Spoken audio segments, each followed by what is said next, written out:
नमस्कार दोस्तों, मैं आनंद कुमार स्वागत करता हूं आपका अपने यूट्यूब चैनल BSCB एजुकेशन पर। इस चैनल के माध्यम से आप बिहार बोर्ड के विभिन्न कक्षाओं के विषय को पढ़ेंगे। इस वीडियो में हम बिहार बोर्ड क्लास 10th के अर्थशास्त्र NCERT की जो बुक है उससे लिए गए सभी 80 ऑब्जेक्टिव क्वेश्चन आंसर को पढ़ेंगे। ये सभी ऑब्जेक्टिव क्वेश्चन जो हैं अर्थशास्त्र के सभी 7 पाठों से लिए गए हैं। तो चलिए शुरू करते हैं। इकाई 1 अर्थव्यवस्था एवं इसके विकास का इतिहास। पहला प्रश्न, प्राथमिक क्षेत्र कहा जाता है कृषि क्षेत्र को। प्राथमिक क्षेत्र कहा जाता है कृषि क्षेत्र को। दूसरा प्रश्न, इनमें कौन से देश में मिश्रित अर्थव्यवस्था है? भारत में। इस प्रश्न में आपको 3 और ऑप्शन दिए गए होंगे, जिनमें से अमेरिका, चीन और इनमें से कोई नहीं होगा, तो आपको उसमें भारत लगाना है। प्रश्न 3, भारत में योजना आयोग का गठन कब किया गया था? 15 मार्च 1950 को। प्रश्न 4, जिस देश का राष्ट्रीय आय अधिक होता है वह देश कहलाता है विकसित। प्रश्न 5, किस राज्य को पिछड़ा राज्य कहा जाता है? तो बिहार राज्य को जो है पिछड़ा राज्य कहा जाता है। प्रश्न 6, भारत अंग्रेजी शासन का एक देश था उपनिवेश। प्रश्न 7, अंग्रेजों ने भारतीय अर्थव्यवस्था का देश किया शोषण। प्रश्न 8, अर्थव्यवस्था आजीविका अर्जन की देश है प्रणाली है। प्रश्न 9, द्वितीयक क्षेत्र को देश क्षेत्र कहा जाता है औद्योगिक क्षेत्र।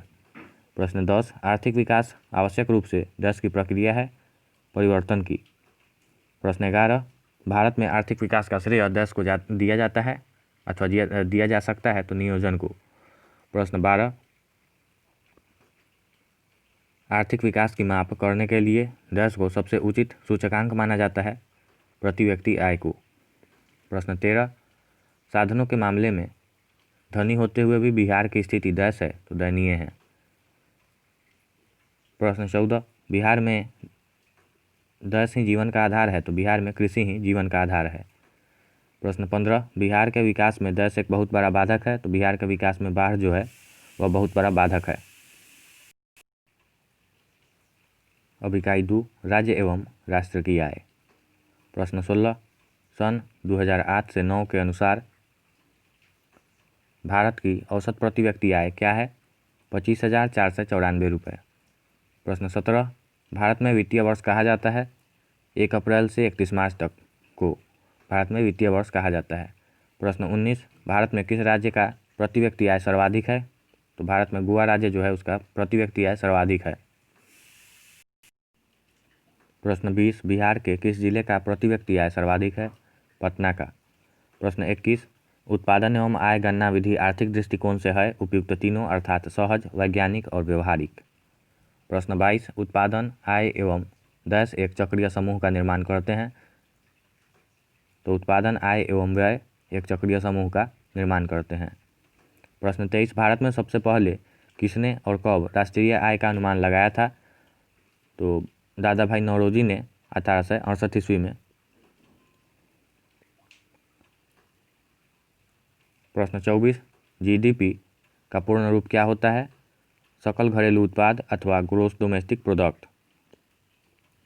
प्रश्न 25, GNP का पूर्ण रूप क्या होता है? कुल या सकल घरेलू उत्पादन अथवा ग्रोस नेशनल प्रोडक्ट।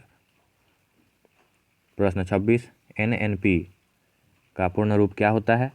तो शुद्ध राष्ट्रीय उत्पादन अथवा नेट नेशनल प्रोडक्ट। प्रश्न 27, राष्ट्रीय आय में वृद्धि होने से प्रति व्यक्ति आय में देश होती है वृद्धि। प्रश्न 29, राष्ट्रीय आय एवं प्रति व्यक्ति आय में वृद्धि होने से देश की क्रिया पूरी होती है तो विकास की क्रिया पूरी होती है। प्रश्न 30, बिहार में वर्ष 2008-9 के बीच कुल घरेलू उत्पाद कितने प्रतिशत हो गया? तो यह 11.03% हो गया।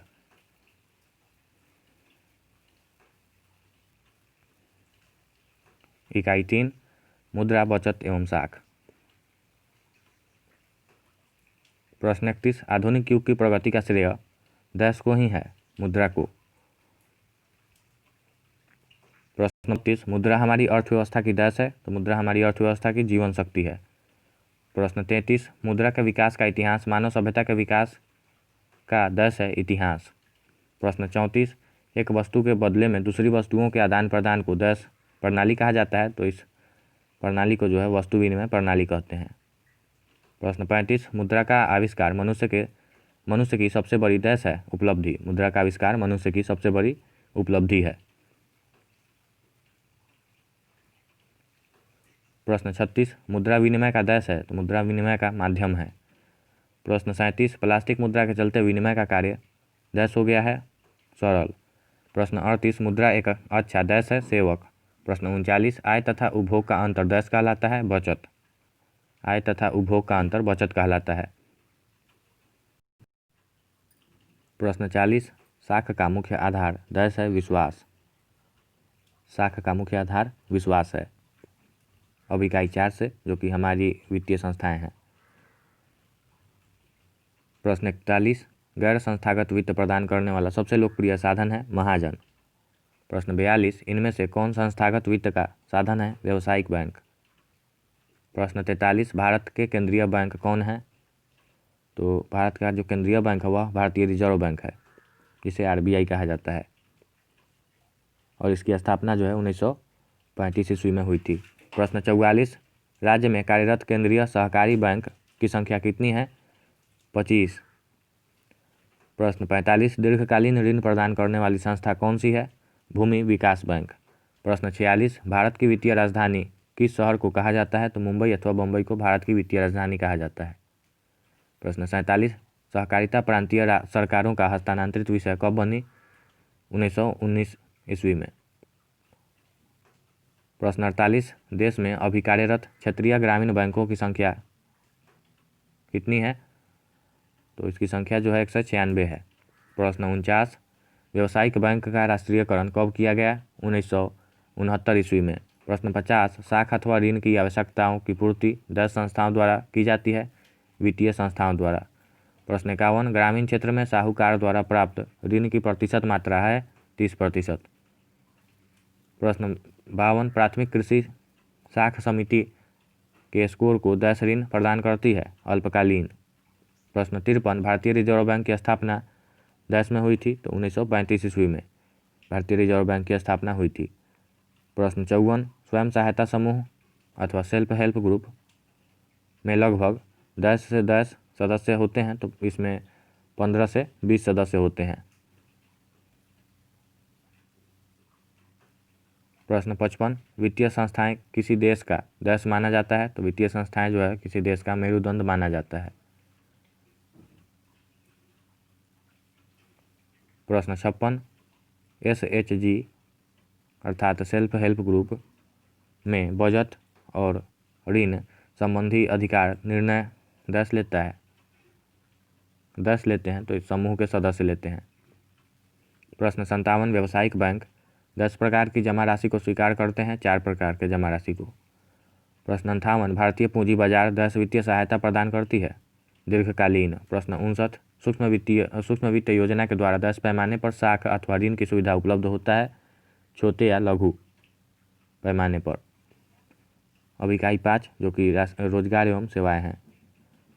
प्रश्न 7, आर्थिक विकास का तीसरा क्षेत्र क्या है, सेवा क्षेत्र। प्रश्न 61, मानव पूंजी के प्रमुख घटक कितने हैं, 5। मानव पूंजी के 5 प्रमुख घटक हैं। प्रश्न 62, कौन बीमारू राज्य नहीं है, तो कर्नाटक। इसमें और 3 ऑप्शन आपको दिए गए होंगे जो कि बीमारू राज्य होंगे। तो एक बात और यहाँ याद करने योग्य है कि बीमारू राज्य कौन कौन से हैं, तो बीमारू राज्य जो है बिहार, मध्य प्रदेश, राजस्थान तथा उत्तर प्रदेश बीमारू राज्य है। बिहार, मध्य प्रदेश, राजस्थान, उत्तर प्रदेश को बीमारू राज्य कहा जाता है, तो ये आप याद रखिएगा, इससे प्रश्न आ सकते हैं। प्रश्न 63, कौन सी सेवा गैर सरकारी है, मॉल सेवा जो है गैर सरकारी है। इसमें 3 ऑप्शन आपको और दिए गए होंगे। प्रश्न 64, ऊर्जा का मुख्य स्रोत क्या है, ऊर्जा का मुख्य स्रोत क्या है, तो ऊर्जा का मुख्य स्रोत जो है कोयला, पेट्रोलियम, विद्युत सभी है। इकाई 6, वैश्वीकरण। प्रश्न 65, नई आर्थिक नीति में किसे सम्मिलित किया गया, उदारीकरण, निजीकरण, वैश्वीकरण सभी को। प्रश्न 66, वैश्वीकरण के मुख्य अंग कितने हैं, तो वैश्वीकरण के 5 मुख्य अंग हैं। प्रश्न 67, इनमें से कौन बहुराष्ट्रीय कंपनी है, तो इनमें से सभी जो है बहुराष्ट्रीय कंपनी है, जैसे Ford Motor, Samsung, Coca Cola, ये सभी बहुराष्ट्रीय कंपनी है। प्रश्न 68, वैश्वीकरण का अर्थ है व्यापार, पूंजी, तकनीक, हस्तांतरण, सूचना परिवार द्वारा देश की अर्थव्यवस्था का विश्व अर्थव्यवस्था के साथ समन्वय। प्रश्न 69, पार्ले समूह के थम्स अप ब्रांड को किस बहुराष्ट्रीय कंपनी ने खरीद लिया? कोको कोला ने। प्रश्न 70, वैश्वीकरण का अर्थ है देश की अर्थव्यवस्था का देश अर्थव्यवस्था के साथ समन्वय, तो देश की अर्थव्यवस्था का विश्व की अर्थव्यवस्था के साथ समन्वय। प्रश्न 71, व्यापार, पूंजी, तकनीक, हस्तांतरण, सूचना प्रवाह के माध्यम से देश को बढ़ावा मिलता है वैश्वीकरण को। प्रश्न 72, बहुराष्ट्रीय कंपनियां वैश्वीकरण की प्रक्रिया में देश भूमिका निभा रही हैं, मुख्य भूमिका। प्रश्न 73, विदेशी बाजार विश्व के देशों के बाजारों को देश का कार्य करते हैं, जोड़ने का कार्य करते हैं। प्रश्न 74, WTO या वर्ल्ड ट्रेड ऑर्गेनाइजेशन विश्व व्यापार संगठन की स्थापना सन देश में की गई 1995 ईस्वी में, अब इकाई 7 से, जो कि है उपभोक्ता जागरण संरक्षण।